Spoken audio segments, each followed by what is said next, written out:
Bonjour à tous, on vient de vous l'annoncer sur Instagram. On est en direct aujourd'hui et on commence cette grande journée avec Kinvé. Merci d'être avec nous. Bah merci de m'avoir invité. On est très heureux. On est sur un rooftop à Cannes, d'un des hôtels, pour les Energy Music Awards 19e édition. Est-ce que tu es content d'être là, Kinvé? Non, je suis dégoûté. Mais bien sûr que je suis content d'être là. Mais oui, non, c'est un plaisir de ouf. C'est une des plus belles cérémonies, voire la plus belle cérémonie qu'on a, au moins musicale en France, si tu veux. Et puis c'est un honneur parce que je vais représenter mon petit titre à moi et tout. Donc je suis vraiment très content. T'arrives à nous dire, c'est la combienième fois que tu viens sur les Energy Music Awards? Que je fais sur scène, il me semble que c'est la deuxième fois que je viens. Il me semble que la seule année où je suis pas venu, c'est l'année dernière parce que j'étais en tournée. Mais sinon, depuis 2012, donc 5 ans. 5 années. Et tu me disais juste avant qu'on prenne le direct que tu as fait tes répétitions jeudi et que ce soir tu, je crois, réserves une très belle surprise au public. Tu peux nous la teaser? Je vais teaser. Non, on a prévu une. Franchement, le plateau est magnifique. Ils m'ont fait un vrai beau plateau. Il y a une chorégraphie à laquelle je participe. Tant bien que mal, mais je participe. Et c'est surtout que si je la chie pas, ça va être magnifique. Mais non, je suis sûre que ça va très bien se Oh, on passer. sait jamais. C'est jamais, je te jure, c'est jamais. On va tous être très attentifs ce soir devant la télé. Est-ce que Kinvé va réussir ses chorégraphies? C'est ça. Et tu es alors, en plus de nous faire cette très belle prestation, tu es nommé dans la chanson francophone de l'année avec ton titre Ella. On est stressé avant le dénouement et l'annonce.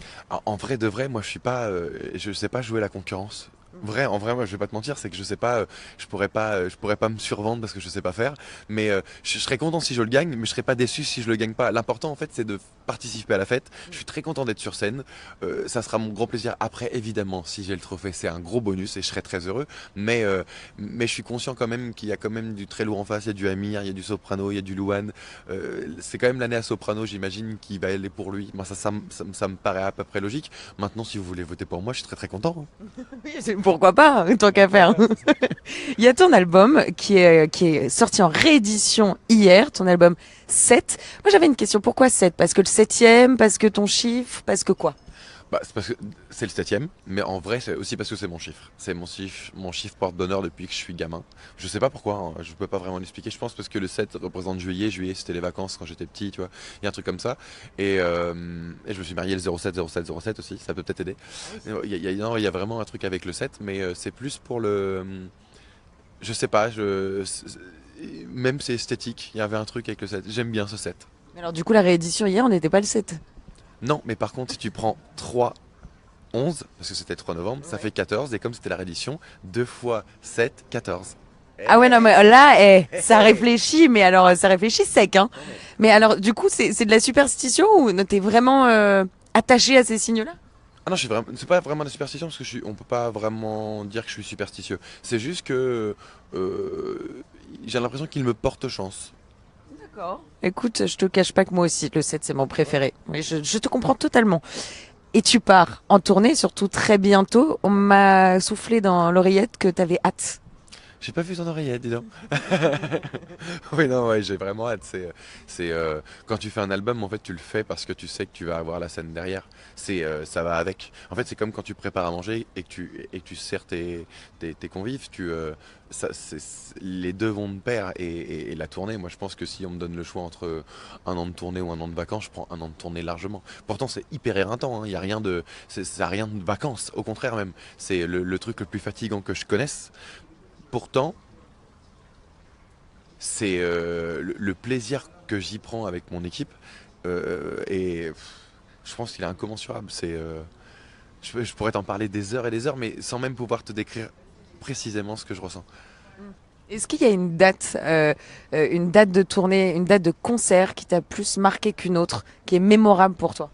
Bah, on va pas se mentir, à chaque fois que je vais à Rouen, c'est différent.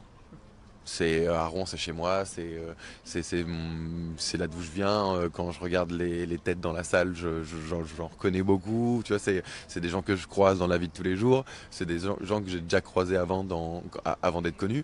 Donc ouais, il y a quand même ce truc-là. Après, la première et la dernière sont aussi particulières, mais après c'est vraiment, on a des souvenirs. Les souvenirs se font par rapport au public sur place. Tu sais, il y a des fois où tu vas être surpris. Des fois, tu peux être déçu, malheureusement, aussi. Mais il y a des fois où tu es surpris, tu te fais ah ouais, quand même. Ce soir, ils étaient Ce soir, ils étaient vraiment très lourds. Et Non, c'est souvent quand on s'y attend pas. Tu sais, comme une soirée aussi, on se dit, oh, j'ai pas envie d'y aller, et finalement, c'est les meilleurs. pas tout à fait, parce que j'ai toujours envie d'y aller. D'accord, ma comparaison était pas bonne. Ah, il y a bonjour. C'est Amir. Et non, Amir. c'est plutôt, comment te dire, par exemple dans le Nord en général, je suis jamais déçu. C'est un public hyper festif, t'as pas de. Mais par contre, tu vois, par exemple, on nous avait dit que le public de Marseille, que moi normalement, moi je suis pour Marseille, donc c'est un public que j'aime beaucoup. Mais on nous avait dit, tu vas voir, avec les gens qui sont pas de Marseille, ils sont un peu plus difficiles. J'ai fait une date à Marseille et une date à Istres. J'ai trouvé le public juste génial. Donc tu vois, ça c'est des surprises que tu parlais. Vous avez un gros défi là, c'est d'être le meilleur public de Kinvey pendant sa tournée. Ah mais non, on les met en défi, hein, tout le temps. tout le temps. Ah ouais, on sait, on leur dit ils étaient meilleurs là, ils étaient meilleurs là. C'est plus pour le jeu qu'autre chose en fait, si tu veux.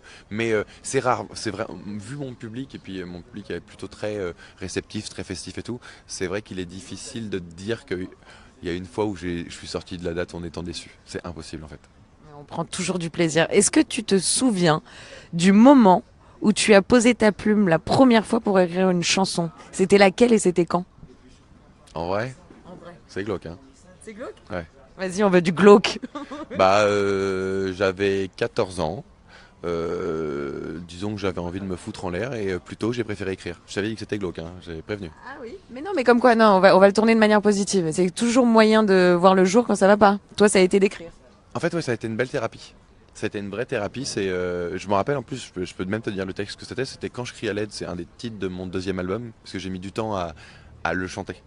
Parce que je l'avais écrit, mais pour le chanter sans être trop pris par l'émotion, ça a été un peu compliqué.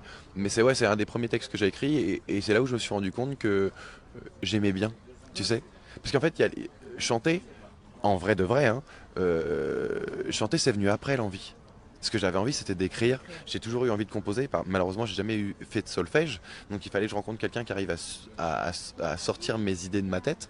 Mais mais, mais ouais, le chant est venu après. Je me suis dit, tu sais, c'est compliqué de trouver quand tu t'écris, de trouver quelqu'un qui va te les chanter tes trucs. Après, je me suis dit, essaye-toi. Et comme j'étais pas chanteur parce que je faisais du raga, il a fallu que ça prend du temps d'apprendre à se placer sa voix comme un chanteur parce que le raga c'est hyper différent. La voix elle est tout poussée, tout bloquée ici exprès pour faire une voix de raga et il faut donner beaucoup de force. Alors que le chant, il y a des nuances et tout ça, il a fallu que je l'apprenne sur le tas en vrai. Parce que j'ai commencé sur le raga et maintenant je me mets au chant.